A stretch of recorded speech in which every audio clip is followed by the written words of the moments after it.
Hello student, welcome to DSC HA channel. Hope आप सभी स्वस्थ होंगे, खुश होंगे। तो आज हम सेकेंड यूनिट का आपका 2.3 जो है उनको इस वीडियो में देखेंगे। इसी के साथ हम 2.4 भी देखेंगे, क्योंकि pre level and elementary level का आपका जो है 2.3 एंड 4 में बात की गई है कि करिकुलम को अडेप्टेशन करने की क्यों आवश्यकता है प्री लेवल जो है वो स्कूल्स में। जैसा कि हमने इससे पहली वीडियो जो है वो हमारी Maria Montessori and kindergarten method के बारे में थी, कि जो हमारा एग्जिस्टिंग करिकुलम है उसको स्टडी करना है। अब उनको जो है वो स्पेशल बच्चे या डेफ बच्चों के लिए किस तरीके से हम जो है वो अडेप्ट करेंगे, उसके बारे में कहा गया है और क्यों आवश्यकता है उनको अडेप्ट करने की, स्पेशल बच्चों को अगर पढ़ाना है तो सबसे पहले इंट्रोडक्शन, जैसा हमने मारिया मॉन्टेसरी किंडरगार्टन या प्रोजेक्ट मेथड के बारे में हम सभी जो है वो जानते हैं।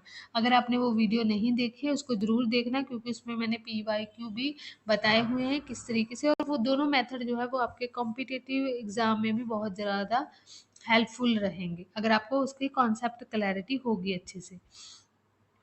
सो ये जो मेथड्स होते हैं छोटे बच्चों के लिए प्री स्कूल्स में जो है वो करवा, और ये पाठ्यक्रम जो है वो जो नॉर्मल बच्चों को ध्यान में रखते हुए जो है वो बनाए जाते हैं, बट श्रवण बाधित बच्चों के लिए ऐसे पाठ्यक्रम की आवश्यकता है। वह पाठ्यक्रम उनकी जो है वो आवश्यकता को पूरा कर सके, क्योंकि सामान्य बच्चे हम देखें तो वो 3 वर्ष की उम्र में जो है विद्यालय में प्रवेश करते हैं, लेकिन इस समय तक उसमें जो है जो 3 वर्ष में बच्चे जो है वो सामान्य स्कूल में जाते हैं, उनके पास जो है वो पहले से जो है वो भाषा होती है, मीन्स वो एक्सप्रेस कर सकते हैं अपनी नीड को, और इसी के लिए उनका पूरा पाठ्यक्रम जो है वो उन्हीं के आधार पर जो है वो तैयार किया जाता है। और जो है वो बच्चे क्या करते हैं, वो भाषा विज्ञान का विकास अधिक हो, भाषा उनके लिए एक संप्रेषण का साधन, मीन्स जो लैंग्वेज है, जो डेफ बच्चे हैं उनके लिए तो लैंग्वेज एक कम्युनिकेशन का भी जो है वो मेथड उनको सीखना पड़ता है, बट जो नॉर्मल बच्चे होते हैं उनके लिए लैंग्वेज एक कौशल की तरह जो है वो विकसित होती है। तो ये जो है वो हमें इसलिए जो है वो चीज़ों की अडेप्ट करने की ज़रूरत है। जो श्रवण बाधित बच्चों के लिए जो है वो बालक विद्यालय में प्रवेश करता है, अगर श्रवण बाधित, तो उनके लिए सामान्य सहपाठियों से भाषा विकास और भाषा की समझ से बहुत पीछे होता है। कि अगर हम डेफ बच्चा देखें, अगर वो स्कूल में एंटर हो रहा है तो उनके पास लैंग्वेज बिल्कुल नहीं होती, तो वो जो नॉर्मल बच्चा एंटर हो रहा है जिसके पास लैंग्वेज पहले से है, तो वो उन बच्चों से क्या है पीछे रह जाते हैं। सामान्य बच्चों का पाठ्यक्रम जो है वो बधिर बच्चों के लिए उपयुक्त नहीं है, तो हम ये नहीं कह सकते कि जो नॉर्मल करिकुलम बनाया है उसी को हम जो है बधिर बच्चों के लिए, जो स्पेशल बच्चों के लिए हम इम्प्लीमेंट कर सकें, तो ये उपयुक्त नहीं होता, क्योंकि श्रवण अक्षमता के कारण जो है उनकी भाषा जो है वो देरी से होती है, जो उनके कई कौशलों में बाधा उत्पन्न करता है, तो जो उनकी बहुत सारी स्किल्स को सीखने में जो है उनको डिफ़िकल्टी होती है, जिससे मुख्य रूप से जो है वो साक्षरता, उनकी लिटरेसी, भाषा कौशल को भी प्रभावित करता है। और श्रवण बाधित बच्चों में संप्रेषण कौशल में विकास की आवश्यकता है, जिसमें उनका श्रवण प्रशिक्षण वाणी प्रशिक्षण को विकसित किया जा सके। तो इनके लिए उनको क्या करना पड़ता है, वाणी जो है प्रशिक्षण या श्रवण प्रशिक्षण मीन्स ऑडिटरी स्किल या स्पीच जो है वो टीचिंग है वो करवाई जाती है, जिससे शिक्षा के विकास के अनुकूलन हो, और ये जो है वो RPWD एक्ट में भी इस पर फोकस किया गया है। तो ये जो चीज़ें हैं, नेक्स्ट क्या है, अडेप्टेशन। सो अडेप्टेशन हमें कहाँ कहाँ करने की ज़रूरत पड़ती है, अगर हम प्री स्कूल लेवल में अडेप्टेशन कर रहे हैं प्री करिकुलम में, तो क्या चीज़ें हैं। जैसा हम जानते हैं कि पाठ्यक्रम में कई सत्र बनाए जाते हैं, आपने देखा होगा कि जैसे प्री लेवल हो गया, सेकेंडरी लेवल है, हाई लेवल है, तो उसमें बहुत सारे लेवल्स होते हैं।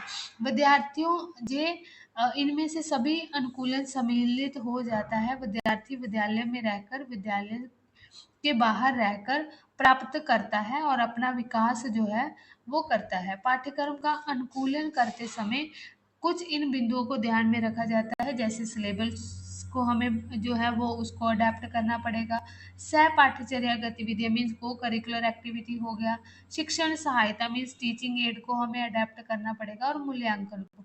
ये जो है वो एक ब्रॉड कॉन्सेप्ट है, जहाँ जहाँ हमें अडेप्टेशन करने की ज़रूरत है। इसी के साथ और भी चीज़ें जो है वो आ जाती है कि हमें इन्वायरमेंट को किस तरीके से बनाना है, क्लास जो है वो किस तरीके से अकॉस्टिक बनाना है, इंफ्रास्ट्रक्चर वो सभी भी जो है वो इन्हीं के साथ आ जाएगी। मेन जो है वो हमारे पास ये चीज़ें हैं कि सिलेबस हमारे पास जो है वो अडेप्टेशन होना चाहिए, को-करिकुलर एक्टिविटी वो भी अडेप्टेड होनी चाहिए। मीन्स जो नॉर्मल बच्चों को हम एक्टिविटी करवा रहे हैं, हम वो जो दूसरे बच्चे हैं, स्पेशल बच्चे हैं, जो डेफ बच्चे हैं, उन पर हम एज इट इज़ जो है वो इम्प्लीमेंट नहीं कर सकते। कुछ ना कुछ हमें जो है वो अडेप्टेशन करने की ज़रूरत होती है, सीख पाते हैं। फिर ये प्री लेवल, अपर प्राइमरी जो सभी जो है वो लेवल्स में किया जा सकता है, ताकि हमें बच्चों को करिकुलम जो है वो उनकी तक पहुँच जो है वो देनी है। नेक्स्ट क्या है, पाठ्यक्रम में हम किस तरीके से अनुकूलन कर सकते हैं। सो जैसा कि एचआई वाले बच्चे हैं वो विशेष प्री स्कूल की योजना वही, इसमें जो प्री स्कूल का सिलेबस है, जैसा आपने देखा होगा 4 टू 5 ईयर का जो है वो बनाया जाता है। ऐसा इसलिए भी किया जाता है ताकि प्राथमिक शिक्षा के लिए आवश्यक प्राकृतिक भाषा का आधार विकसित हो सके। तो हम स्पेशल बच्चों का अगर हमने करिकुलम सेट करना है प्री लेवल का, तो 4 टू 5 ईयर का होता है, जिस पर फोकस जो है वो क्या किया जाता है, लैंग्वेज पर ज़्यादा फोकस किया जाता है, क्योंकि लैंग्वेज जो है वो नेचुरल तरीके से जो है वो डेवलप हो सके, ताकि आगे चलकर जो है वो उनको डिफ़िकल्टी ना आए। और प्री स्कूल में जो है वो शिक्षक छात्र जो अनुपात होती है वो 1 टू 4 या 5 रखी होनी चाहिए, क्योंकि स्पेशल बच्चे हैं, डेफ बच्चे हैं, तो उनके लिए 4 स्टूडेंट्स होंगे और एक टीचर जो है वो उन पर होना चाहिए। 4 या 5, इससे ज़्यादा जो है वो स्टूडेंट्स नहीं होने चाहिए। और एचआई के लिए एक विशेष पाठ्यक्रम बच्चों की ज़रूरतों, सामाजिक सांस्कृतिक पृष्ठभूमि को ध्यान में रखते हुए जो है वो बनाया जाता है। फिर उसका उद्देश्य क्या है कि विशेष रूप से जो है वो कार्यात्मक भाषा विकसित पर जो है वो फोकस किया जाता है। प्री लेवल पर जो है वो बच्चों की लैंग्वेज पर ज़्यादा फोकस किया जाता है, जो कि कंपैरेटिवली हम देखें तो जो नॉर्मल बच्चे होते हैं उनकी लैंग्वेज विकसित होती है, जब लैंग्वेज डेवलप्ड होती हैं, बट जो डेफ बच्चे हैं उनकी लैंग्वेज पर ज़्यादा एम्फोसिस किया जाता है, क्योंकि लैंग्वेज जो है वो डेवलप करनी होती है सबसे पहले जो है वो प्री स्कूल लेवल में। सो ग्रहणशील और अभिव्यक्ति भाषा विकसित करने के लिए जो है वो शेष रूप से बनाई गई एक्टिविटीज़ जो है वो उनके लिए करिकुलम में, सिलेबस में जो है वो ऐड की जाती है। सो टीचिंग मेथड जो है, ये टीचिंग मेथड जो है वो लैंग्वेज डेवलपमेंट करने के लिए, अगर हम डेफ बच्चों की लैंग्वेज डेवलपमेंट करनी है, तो ये 3 मेथड जो है वो आपने इम्पोर्टेंट ध्यान में रखने हैं। नेचुरल मेथड अगर आपको पूछा जाता है, क्वेश्चन में इस तरीके से आता है कि लैंग्वेज डेवलपमेंट करने के लिए कौन से मेथड की ज़रूरत होती है डेफ बच्चों के लिए, तो आपको तीनों ऑप्शन में अगर दिए हैं और लास्ट में फोर्थ ऑप्शन दिया है कि ऑल ऑफ द अबव, और आप जो है वो आंसर क्या लगाओगे, ऑल ऑफ द अबव जो है वो आंसर लगाओगे। ठीक है, क्योंकि natural method, structure method, combined method, ये तीनों ही मेथड से बच्चों की क्या की जाती है, लैंग्वेज जो है वो डेवलप की जाती है। अब नेचुरल मेथड क्या है कि नेचुरल तरीके से, जैसे कन्वर्सेशन, कम्युनिकेशन की मदद से नेचुरल तरीके से जब बच्चों के साथ बात की जाती है, उसके मदद से जो है वो बच्चों की लैंग्वेज डेवलपमेंट की जाती है, तो वो क्या है, नेचुरल मेथड है। अब स्ट्रक्चरल मेथड क्या है कि जैसे जहाँ कुछ लिखा हुआ है तो टीचर क्या है कि स्ट्रक्चर वे में बच्चों को पढ़ा रहा है कि किस तरीके से चीज़ों को ऑर्गेनाइज करना है, सेंटेंस स्ट्रक्चर किस तरीके का होगा, किस तरीके से लिखा जाएगा। तो जब उस तरीके से टीचर पढ़ाते हैं तो वो क्या है, स्ट्रक्चरल मेथड का अप्रोच को जो है वो फॉलो कर रहे हैं। जैसे बच्चों को लिख कर जो है वो पढ़ाया जा रहा है, उसको जो है वो किस तरीके से रीड करना है, किस तरीके से लिखना है, तो वो सभी चीज़ें जब करते हैं टीचर, तो वो क्या है, स्ट्रक्चरल अप्रोच है। नेक्स्ट है कंबाइंड मेथड, जब इन दोनों मेथड्स को जो है कंबाइन कर दिया जाता है, structure method and the natural method, तो ये क्या बन जाता है, कंबाइंड मेथड। सो कंबाइंड मेथड में कुछ जो है वो नेचुरल आप कन्वर्सेशन बातचीत करके करोगे, मीन्स बच्चों को नेचुरल सेटिंग में ले जाओगे, उसको फील्ड विजिट कराओगे, कहीं भी आप जो है वो गार्डन में लेकर जाकर करवा सकते हो। या नेचुरल कम्युनिकेशन के, जैसे आप स्टूडेंट से पूछ सकते हो कि नॉर्मल कम्युनिकेशन के कि, आज मॉर्निंग में कि नाश्ता क्या किया था, फिर सुबह जो है वो कितने बजे उठे थे, मीन्स आप नेचुरल जो है वो टॉकिंग करोगे बच्चों के साथ, जिससे बच्चे की लैंग्वेज विकसित हो। और इसी तरीके से आप डायरेक्ट एक्टिविटी भी करवा सकते हो, ताकि बच्चे की नेचुरल तरीके से जो है वो लैंग्वेज डेवलप हो। जहाँ आप किसी तरीके की, जहाँ ग्रामेटिकली जो है वो चीज़ें नहीं दे रहे हो, बच्चे की नेचुरल लैंग्वेज पर फोकस कर रहे हैं तो वो है नेचुरल मेथड। और स्ट्रक्चर मेथड जहाँ आप जो है वो ग्रामेटिकली और सेंटेंस स्ट्रक्चर पर फोकस कर रहे हो तो वो क्या है, हमारा स्ट्रक्चरल मेथड है। और जब हम इन दोनों को मिक्स कर देते हैं तो वो क्या है, हमारा कंबाइंड मेथड हो जाता है। तो ये तीनों मेथड जो है बच्चे की लैंग्वेज डेवलपमेंट करने के लिए जो है वो इनको अडेप्ट किया जाता है। नेक्स्ट है हमारे पास टेक्निक। कौन सी टेक्निक होती है जो बच्चों के लिए लैंग्वेज डेवलपमेंट की कौन सी है, जैसे आप न्यूज़, कन्वर्सेशन में समाचार, वार्तालाप, कहानी सुनाना, निर्देश देना, तो ये सभी क्या है, कविताएं, इन सभी की मदद से आप बच्चों की लैंग्वेज डेवलपमेंट करते हो। खेल खेल की मदद से बच्चों को जो है वो आप अभ्यास करवाते हो। इसमें क्या है कि ड्रिल मेथड का बहुत ज़्यादा प्रयोग किया जाता है, क्योंकि जो डेफ बच्चे होते हैं उनको बार बार रेपिटेशन की ज़रूरत होती है, जिसकी मदद से वो चीज़ें क्या है, बच्चे ज़्यादा लॉन्ग टर्म तरीके से जो है इंफॉर्मेशन को रिटेन कर पाते हैं। तो इसीलिए हमें ड्रिल मेथड का जो है वो प्रयोग करना पड़ता है। भाषा और समृद्ध अनुभव प्रदान करने के लिए जो है वो अलग अलग गतिविधियां जो है वो करवाई जाती हैं, जिससे कि बच्चों को और ज़्यादा सीखने को जो है वो बढ़ावा दिया जा सके। जिससे कि पर्यावरण अध्ययन हो सकता है, कि आप उनको इन्वायरमेंटल स्टडी के लिए हो सकता है, फिजिकल एजुकेशन एक्टिविटीज़ हो सकती हैं, ठीक है। और जो है मैथमेटिकल स्किल जो है वो बच्चे की डेवलप की जा सकती है। और श्रवण प्रशिक्षण और लिसनिंग के माध्यम से सुनने और बोलने के कौशल को भी विकसित जो है वो किया जाता है। मीन्स ऑडिटरी ट्रेनिंग भी बच्चों को दी जाती है, जिससे बच्चों की लिसनिंग स्किल को भी जो है वो इम्प्रूव किया जाता है। नेक्स्ट है हमारे पास एडेप्टेशन एंड अ को करिकुलर एक्टिविटी। सो को करिकुलर एक्टिविटी जैसा आपने देखा है कि जो हमारे कोर क्या है, एक होता है कोर। कोर जो है वो हमारे मेन जो है सिलेबस का जो है वो पार्ट होते हैं, जो कि इंस्टीट्यूशन द्वारा रेफर किए जाते हैं, जो कि कंपलसरी होते हैं। उसी को सहायता करने के लिए जो है वो क्या होती हैं, को करिकुलर एक्टिविटी। तो जिसमें कि आपके हो सकते हैं ड्राइंग हो सकता है, आर्ट वर्क हो सकता है, कोई भी celebration, function, festival, competition, dress fancy, तो ये सभी क्या है, को करिकुलर एक्टिविटीज़ जो है होती है, डांस, म्यूजिक। तो इनकी मदद से बच्चों को जो है वो को करिकुलर एक्टिविटी करवाई जाती है। ये भी बच्चों की जो है वो लैंग्वेज हो गया, कोलैबोरेशन हो गया, उस उनमें बच्चों को जो है वो मोरालिटी हो गया, सोशल डेवलपमेंट पर जो है वो फोकस किया जाता है। नेक्स्ट क्या है, adaptation of a TLM. So TLM क्या है, टीचिंग लर्निंग मटेरियल पर भी जो है वो अडेप्टेशन किया जाता है, जैसे फ्लैश कार्ड, चार्ट, मॉडल, कहानी में जो है वो बनाई हुई है, उसमें स्क्रैप बुक के मदद से, कन्वर्सेशन की मदद से, फिर शिक्षक द्वारा बनाई गई जो पठन सामग्री है, कि जो रीडिंग मटेरियल बनाया है टीचर के द्वारा, वो वास्तविक वस्तुओं, विभिन्न प्रकार के कपड़े, रियल ऑब्जेक्ट का प्रयोग करता है, ताकि बच्चों को वो चीज़ों को रियल करके बताएँगे, तो बच्चे जो है वो उसको ज़्यादा टाइम तक जो है वो याद रखेंगे, रिटेन कर पाएँगे, और अंडरस्टैंड जो है वो ईज़ी तरीके से कर पाएँगे। इसीलिए क्या है, रियल ऑब्जेक्ट करके जो है वो बताते हैं। नेक्स्ट हमें एम्प्लीफिकेशन डिवाइस को भी जो है वो अडैप्ट करना है, कि हमें हार्डवेयर हियरिंग एड जो है वो प्रयोग करनी है, लूप इंडक्शन करना है, फ्रीक्वेंसी मॉड्यूलेशन जो है वो हियरिंग एड किस तरीके से होना चाहिए, ताकि सभी बच्चे जो है वो क्लास को अकोमोडेट किया जा सके। तो ये क्या है, सभी ग्रुप हियरिंग एड है, जो कि हमें क्लासरूम में यूज़ करते हैं बच्चों को पढ़ाने के दौरान, जो स्पेशल एचआई वाले बच्चे हैं। So adaptation in the classroom infrastructure and management. So classroom को किस तरीके से, मीन्स फर्नीचर किस तरीके से, हल्का जो है वो फर्नीचर होना चाहिए क्लासरूम में। फिर ब्लैक बोर्ड होना चाहिए, शिक्षक कुर्सी जो है वो बच्चों के लेवल की होनी चाहिए। और जो है वो क्लासरूम सेटिंग जो है वो आपने देखा होगा कि सेमी सर्कल जो है वो क्लासरूम होता है डेफ बच्चों का, जहाँ लाइनर में होता है, जहाँ एल शेप में होता है। तो इस तरीके से जो है वो डेफ बच्चों का जो है वो सिटिंग प्लान होता है। सो नेक्स्ट क्या है, अकॉस्टिक जो है वो होना चाहिए, क्योंकि अकॉस्टिक क्या है कि बच्चों को आवाज़ जो है वो बाहर की आवाज़ें जो है वो ज़्यादा नहीं सुननी चाहिए, जहाँ अंदर की आवाज़ जो है वो बाहर नहीं जानी चाहिए।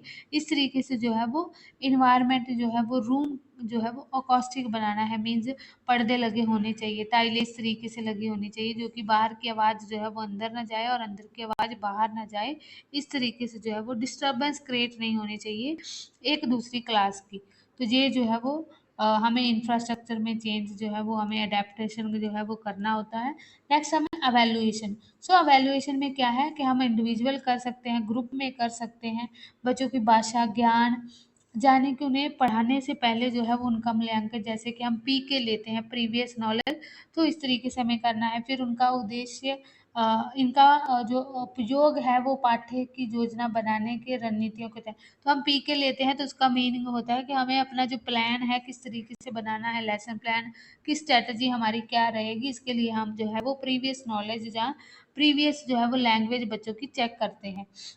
नेक्स्ट है आवश्यकता आधारित अनुकूलन वर्कशीट बनाते हैं। वर्कशीट जो है वो बच्चों के लिए तैयार की जाती है जो कि बच्चों की नीड को फुलफिल करती हो। एंड ब्रैकेट्स मीन्स कि टीचर जो है वो क्या दे सकते हैं बच्चों को, अगर कहाँ ज़रूरत है तो क्लू उनको दे सकते हैं ताकि बच्चे जो है वो प्रॉब्लम को सॉल्व कर सकें जहाँ उनको डिफ़िकल्टी आ रही है। नेक्स्ट चित्र विभिन्न प्रकार की जो है पहेलियाँ दे सकते हैं। और श्रवण कौशल और भाषण कौशल का मूल्यांकन किया जा सकता है। मीन्स ऑडिटरी स्किल किस तरीके से डेवलप हो रही है, स्पीच स्किल किस तरीके से हैं, उनको भी जो है वो अवेलुएट किया जा सकता है।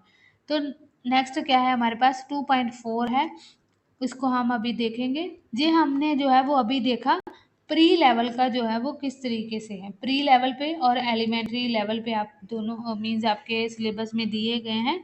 तो प्री लेवल पे हमने देखा कि बच्चे की लैंग्वेज पर ज़्यादा इम्फोसिस किया जाता है, उसके लिए जो मेथड है, टेक्निक्स जो है वो लैंग्वेज डेवलपमेंट करने के लिए। फिर इंफ्रास्ट्रक्चर जो है वो एलिमेंट्री में भी सेम रहेगा, बाकी चीज़ें सेम रहेगी, बट जो एलिमेंट्री लेवल है उसमें क्या है कि हमें सब्जेक्ट को अब इंट्रोड्यूस करवाना है, तो उसके लिए अलग अलग मेथड हो जाएंगे। जैसे हमने प्री लेवल में देखा नेचुरल मेथड था, फिर जो है वो हमारे पास स्ट्रक्चर मेथड था, कंबाइंड मेथड था, फिर टेक्निक्स हमने देखी न्यूज़ की मदद से अब डायरेक्ट एक्टिविटी करवा सकते हैं, कन्वर्सेशन करवा सकते हैं। तो वो जो है एक्टिविटी टेक्निक्स जो है वो इसमें भी रहेंगी, बट हमें सब्जेक्ट स्पेसिफिक जो है वो मेथड जो है वो हम एलिमेंट्री लेवल पर जो है वो चूज करते हैं। तो ये आपका 2.4 है जो क्या है curriculum adaptation at a elementary level. So इसमें क्या है वही हमें सिलेबस में, इसमें भी सेम हमें सिलेबस को जो है वो अडेप्टेशन करना है कि निजम स्कूलों के समान पाठ्यक्रम एक भाषा अनिवार्य होनी चाहिए। जैसे आपने देखा कि आगे चलकर हमें एक जो लैंग्वेज है वो कंपलसरी हो जाती है कि एडिशनल दूसरी लैंग्वेज जो है वो हमें पढ़ाई जाएगी। फर्स्ट लैंग्वेज तो आपको पढ़ाई जाएगी, दूसरी लैंग्वेज भी आपको जो है वो मैंडेटरी हो जाती है। फिर समाचार वार्तालाप ये जो है वो हम क्या है एक्टिविटी, ये टेक्निक है सब जो है बच्चों के लिए अडेप्टेशन करते हैं। समाचार वार्तालाप श्रवण भाषण प्रशिक्षण की गतिविधियां प्रथम स्तर तक जो है वो जारी रहती हैं। मीन्स ये सभी जो है वो क्या है फर्स्ट लेवल तक जो है वो कंटिन्यूस रहती है। फिर विभिन्न व्यवसाय का इसमें जो है वो कंप्यूटर आ जाएगा, टाइपिंग शिल्प का कला जो है वो करवाई जाएगी। और गणित की सुविधा मीन्स इसमें मैथमेटिकल जो है वो कक्षा 7वीं तक 8वीं तक ये जो है वो बच्चों को आगे मैथमेटिकली कॉम्प्लेक्सिटी जो है वो बढ़ती जाएगी। फिर जो है वो होम साइंस जो है गृह विज्ञान, शरीर क्रिया विज्ञान और स्वच्छता के बारे में पढ़ाया जाएगा। फिर भाषा के साथ साथ उन्हें विषय शिक्षण ज्ञान पर भी जो है वो जोर दिया जाता है। पहले हमने कहीं नहीं देखा प्री लेवल में कि हमें किसी विषय शिक्षण पर जो है वो ज़्यादा जोर देना है, बट जब हम एलिमेंट्री लेवल की बात करते हैं तो वहाँ क्या है हमें विशेष विषय शिक्षण पर भी जो है वो जोर एम्फोसिस जो है वो देना है। नेक्स्ट टीचिंग मेथड हम देखें तो हमारे लिए टीचिंग मेथड जो है वो अलग अलग आ जाएंगे। जब हम डेमोस्ट्रेटिंग मेथड आ सकता है कि आप साइंस का प्रोजेक्ट करवा रहे हो या एसएसटी का प्रोजेक्ट करवा रहे हो तो आपको डेमोस्ट्रेट करना पड़ेगा। अगर कोई प्रोसेस वाली चीज़ है तो वहाँ आपको जो है वो डेमोस्ट्रेट करना पड़ेगा। फिर प्रोजेक्ट मेथड के आप बच्चों को कुछ कोलैबोरेटिव प्रोजेक्ट बनाने के लिए आप जो है वो उनको यूज़ कर सकते हो। तो वो क्या है कि हम प्रोजेक्ट मेथड की मदद से कुछ चीज़ों को हम प्रोजेक्ट बनाते हैं किसी भी तरीके के साथ, तो वो क्या है हमारा प्रोजेक्ट मेथड आ जाएगा। फिर हम ह्यूरिस्टिक मेथड के किसी चीज़ को फाइंड करने के लिए हिस्ट्री पढ़ाने के लिए ह्यूरिस्टिक मेथड का प्रयोग किया जाएगा। इंक्वायरी बेस्ड मेथड के कुछ क्वेश्चनिंग बच्चे की जो है वो आंसरिंग करने के लिए वो क्या है इंक्वायरी बेस्ड जो है वो लर्निंग हो जाएगी। तो इस तरीके से हम देखेंगे कि डेमोस्ट्रेटिव मेथड क्या है जिसमें प्रदर्शन विधि है जो एक शिक्षण तकनीक है जो कि छात्रों को जटिल शैक्षणिक अवधारणाओं को समझने में मदद करती है। मीन्स कोई कॉम्प्लेक्स प्रोसेस है तो उसको अंडरस्टैंड करने के लिए जो है वो डेमोस्ट्रेटिव मेथड जो है वो हेल्प करता है। प्रोजेक्टिव मेथड क्या है जो एक संरचित ढांचा है जो कि परियोजना प्रबंधकों को शुरू से अंत तक जो है वो परियोजना की योजना मीन्स बच्चे ने किसी प्रोजेक्ट को शुरू किया है और लास्ट तक उसको प्लान किया, ऑर्गेनाइज किया और एग्जीक्यूट किया, उस सभी पॉइंट्स तक जब देखते हैं तो वो क्या है, प्रोजेक्ट मेथड जो है इस तरीके का कोई सब्जेक्ट या टॉपिक होगा जिसको शुरू से लेकर फिनिश तक बच्चे को जो है वो रिस्पॉन्सिबिलिटी दी जाती है। तो वो क्या है, प्रोजेक्ट मेथड से आगे पढ़ाया जाएगा। इस पर जो है वो बच्चा जो है वो ज़्यादा एक्टिव होता है आगे चलकर। तो क्या है, होलिस्टिक मेथड में क्या है कि इसमें अनुदेशात्मक दृष्टिकोण होता है, जो कि छात्र सीखने और सुविधाजनक बनाने के लिए समस्या समाधान मीन्स कोई प्रॉब्लम सॉल्विंग हो गया या खोज आधारित कुछ डिस्कवरी रिलेटेड जो है इसमें जो है वो करवाया जाता है। नेक्स्ट है हमारे पास इंक्वायरी बेस्ड। तो इंक्वायरी बेस्ड मेथड में क्या होगा, पूछताछ जिसमें कि आपको आधारित शिक्षण एक सीखने की प्रक्रिया है जो कि अन्वेषण और उचित स्तरीय प्रश्न पूछने के माध्यम से जो है वो वास्तविक दुनिया से संबंधित जो है वो स्थापित करके छात्रों को संलग्न करती है। ये सीखने का एक दृष्टिकोण है जो छात्रों को समस्या समाधान और अनुभव सीखने में संलग्न होने में जो है वो प्रोत्साहित करता है। तो इंक्वायरी मीन्स बच्चे जो है वो अपने क्वेश्चंस जो पूछते हैं। तो ये आपने प्रोजेक्ट मेथड ध्यान में रखना है कि ये किलपैट्रिक ने दिया था, क्योंकि कभी बार क्वेश्चन जो है वो आपको कॉम्पिटिटिव एग्जाम में पूछा जाता है प्रोजेक्ट मेथड किसने दिया है। तो ये जो है वो किलपैट्रिक ने दिया था, ये भी आपने ध्यान में रख लेना है, किलपैट्रिक ने जो है वो दिया था। ठीक है। नेक्स्ट हमारे पास टेक्निक। टेक्निक वही रहेंगी हमारे पास कि हम नरेशन का यूज़ करेंगे, क्वेश्चनिंग का, डेमोस्ट्रेशन का, कन्वर्सेशन का, direct activity, visit and news. ठीक है। नेक्स्ट हमारे पास को करिकुलर एक्टिविटी जो है वो इनके लेवल पे जो है वो हम 6, 7, 8 को जो है वो हम एलिमेंट्री लेवल मानते हैं। तो इनके लिए को curricular activity use for language development, festival competition, conduct dual purpose for a language teaching and a socialisation. तो इसमें सोशलाइजेशन जो है वो develop, girl guidance, hiking and excursion means जो है वो भ्रमण करवाया जाता है, बच्चों को विजिटिंग करवाया जाता है। फिर undertake promote the social integration करवाया जाता है। इंटर एंड इंट्रा स्कूल जो कंपटीशन है वो करवाए जाते हैं। और प्री वोकेशनल स्किल जैसे फैब्रिक पेंटिंग, बुक्स बाइंडिंग हो गया, स्क्रीन प्रिंटिंग। तो ये क्या है, कंप्यूटर ट्रेनिंग। जब बच्चे 6, 7, 8 में हो जाते हैं तो उनके लिए ये सभी चीज़ें जो है वो करवाई जाती हैं को करिकुलर एक्टिविटी के अंतर्गत। नेक्स्ट एवेल्युएशन में क्या किया जाता है, इनका कंटिन्यू एवेल्युएशन किया जाता है। Every topic end with an evaluation, so mean प्रत्येक विषय का मूल्यांकन किया जाता है। और जो है वो मूल्यांकन में अनुमानात्मक प्रकार के प्रश्नों को कम महत्व दिया जाता है। मीन जिसमें जो है वो बच्चों को अनुमान लगाना होता है, उस पर कम जो है वो इम्फोसिस किया जाता है। और ई भाषा और नॉलेज, जो भाषा एंड ज्ञान है दोनों का मूल्यांकन जो है वो समान रूप से किया जाता है। और श्रवण और भाषण क्वेश्चन को भी मूल्यांकन किया जाता है। मीन्स बच्चे की स्पीच किस तरीके से डेवलप हो रही है उसका भी जो है वो वैल्यूएशन किया जाता है। और यदि आवश्यकता हो तो छात्र के प्रशिक्षण के लिए अतिरिक्त आधा घंटा भी दिया जाता है। मीन्स अगर बच्चे को ज़रूरत लगती है कि आपको किसको और ज़्यादा टाइम की ज़रूरत है तो वहाँ बच्चे को टाइम भी जो है वो एक्स्ट्रा दिया जाता है। नेक्स्ट है हमारे पास टीएलएम। तो टीएलएम में क्या है, हमें फ्लैश कार्ड, चार्ट, मॉडल जो है computer assistive instruction, text book, simple language use, concept made clear जो है वो चीज़ें करवानी है हमें। को जो है वो प्रेजेंटेशन की मदद से, एक्स्ट्रा एग्जाम्पल मदद से देकर बच्चों को जो है वो हमें विषय जो है वो करवाने होते हैं। Next assistive device, group amplification device हो सकता है, क्लासरूम में इंडक्शन लूप हो सकता है, एंड फ्रीक्वेंसी मॉड्यूलेशन जिसको एफएम भी बोला जाता है। कभी बार इसकी फुल फॉर्म भी आपको ध्यान में रखनी है कि एफएम की फुल फॉर्म क्या है, फ्रीक्वेंसी मॉड्यूलेटेड हेयरिंग एड है।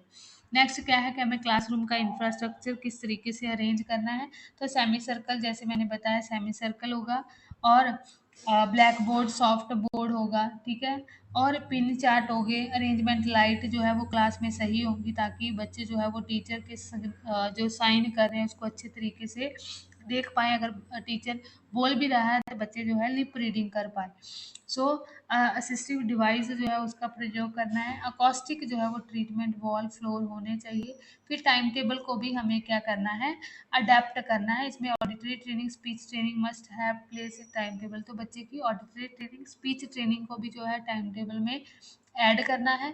More are for allocated the language, तो इसमें भी लैंग्वेज को जो है वो ज़्यादा जो है वो टाइम देना है। दूसरा, co curricular activity also have place in the time table. So co curricular activity भी जो है वो होनी चाहिए। नेक्स्ट हम कंक्लूजन में क्या पहुंचते हैं, कि कंक्लूजन क्या है कि पाठ्यक्रम अनुकूलन सभी छात्रों की जरूरतों को पूरा करने के लिए और विभेदीकरण मीन्स डिफ्रेंशिएटेड इंस्ट्रक्शन को जो है वो शामिल करता है और छात्रों को कक्षा में सफलता प्राप्त करने में मदद करने के लिए विषय वस्तु शिक्षण प्रक्रिया मूल्यांकन और भौतिक वातावरण को जो है वो संशोधन किया जाता है कि मीन्स मॉडिफिकेशन किया जाता है। हमें उनका फिजिकल इन्वायरमेंट हो गया, इवेल्युएशन हो गया, टीचिंग प्रोसेस हो गया और कंटेंट। तो ये सभी क्या है, हमें उनके प्री लेवल हो चाहे एलिमेंट्री लेवल हो, उन सभी में क्या करना पड़ता है, उनमें कुछ ना कुछ जो है वो अडेप्टेशन करनी पड़ती है। So thank you so much. ये आज का जो है आपके टॉपिक थे जो कि हमने क्या कर लिए 2.3 एंड 2.4 को जो है वो इस वीडियो में हमने कवर किया है। इससे पहले जो है वो 2.2 जो है वो आपका खत्म हो चुका है। तो आपने पूरी जो है वो यूनिट 2.4 तक जो है वो रिवाइज कीजिए। So thank you so much. Hope, thank you so much.